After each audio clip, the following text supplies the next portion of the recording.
কলেজে আসার পথে একটি শিমুল গাছ আছে, সেই গাছের নিচে ইতি অপেক্ষা করে হাসিবের জন্য। এটা আজ থেকে প্রায় 5 মাস ধরে করেই চলতেছে। হাসিব কলেজে যাচ্ছে কিন্তু আজকে ইতিকে দেখতে পাইতাছে না, ব্যাপারটা কি, কিছু হলো নাকি? তখন হাসিব বলল, যাই হোক বাবা, মুক্তি পেলাম অবশেষে এই মেয়ের কাছ থেকে। এইভাবে 3-4 দিন হয়ে গেল, ইতিকে দেখতে পায় না হাসিব, কলেজেও যায় না, কেমন জানি লাগতে ধরলো, খুব মিস করতে লাগলো হাসিব। তখন হাসিব বলল, তবে কি আমিও ভালোবেসে ফেলছি ইতিকে? আজ কলেজে গিয়ে ওর বান্ধবীদের কাছে জিজ্ঞাসা করব কি হয়েছে ওর। সেই হাসিব ইতির কিছু বান্ধবীদের কাছে যায়। তখন হাসিব বলল, আচ্ছা ইতি কোথায়, দেখতে পাই না কেন, কিছু কি হয়েছে ইতির? তখন ইতির বান্ধবীরা বলল, আমরা কি জানি, আর আপনি জেনেই বা কি করবেন, আপনি তো ইতিকে ভালোবাসেন না। এই বলে সবাই চলে আসে হাসিবের কাছ থেকে। আবারও প্রায় 5 দিন পরে ইতি কলেজে আসলো। হাসিব দেখেই তো মহা খুশি, কিন্তু হাসিব বলল, ইতি অন্য একটি ছেলের সাথে কি করতেছে বুঝলাম না, যেই মেয়েটা আমার জন্য এত কিছু করলো আর সেই মেয়েটাই আজ পোল্টি খেলো। এই সব কিছু ভেবে ইতির কাছে চলে যায় হাসিব। তখন হাসিব বলল, ইতি কেমন আছো তুমি?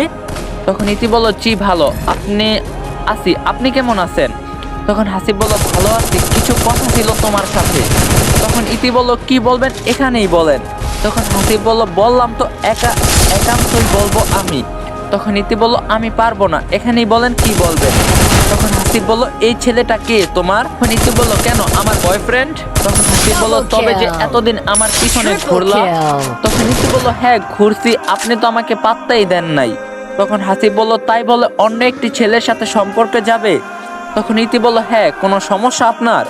তখন হাসিব বলল, না সমস্যা নেই, আপনারা মেয়েরা এমনই। ইতি বলল, আচ্ছা ভালো থাকো, ওই যাক চলো তো আজ একটু রংপুর চিকলি পার্কে ঘুরতে যাই, ঠিক আছে?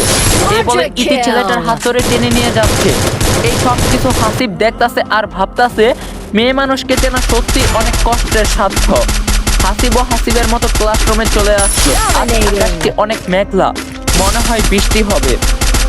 ক্লাস শেষে যখন হাসিবের বাসার দিকে যাচ্ছে ঠিক তখনই বৃষ্টি শুরু হলো।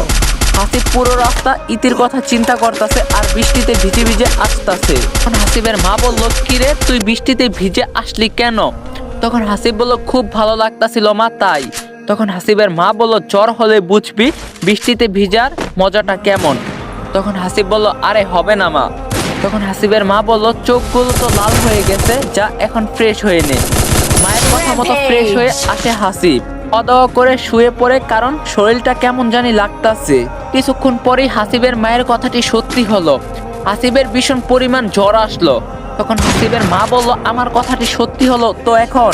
তখন হাসিব বলল, সরি মা, আর কখনো ভিজবো না। তখন হাসিবের মা বলল, ঠিক আছে, শুয়ে থাক, ডাক্তার আনতাছি। অতিরিক্ত ভিজার কারণে হাসিবের শরীর ভীষণ পরিমাণ জ্বর আসে, যার কারণে 3 দিন কলেজে যাইতে পারে নাই। চতুর্থ দিন যখন হাসিব কলেজে যায়, সে পুরো কলেজের সামনে হাসিবকে কিস করে বসে আর বলতে থাকে, তুমি কলেজে আসো নাই কেন? 4 দিন আমি তোমার অপেক্ষায় ছিলাম। তখন হাসিব বলল, আমাকে খুঁজে কি করবা, তোমার তো নতুন বয়ফ্রেন্ড আছে, ওর সাথে চলো। তখন ইতি বলল, আরে ও আমার বন্ধু হয়, তোমাকে জ্বলানোর জন্য এমন করছি আমি। তখন হাসিব বলল, তাই বুঝি? তখন ইতি বলল, হ্যাঁ তাই, চলো আজই আমি তোমাকে বিয়ে করব। তখন হাসিব বলল, আজই মানে কি বলতাছো এইসব? তখন ইতি বলল, ঠিকই বলছি। তখন হাসিব বলল, আমার বাবা মা আছে, ওদেরকে জানাতে হবে। তখন ইতি বলল, অলরেডি ওরা সবাই জেনে গেছে, বুঝছো? তখন হাসিব বলল, মানে কি, কেমনে কি? ইতি বলল, আমার বাবা মা তোমার বাসায় গেছে, চলো তো এখন কাজী অফিসে।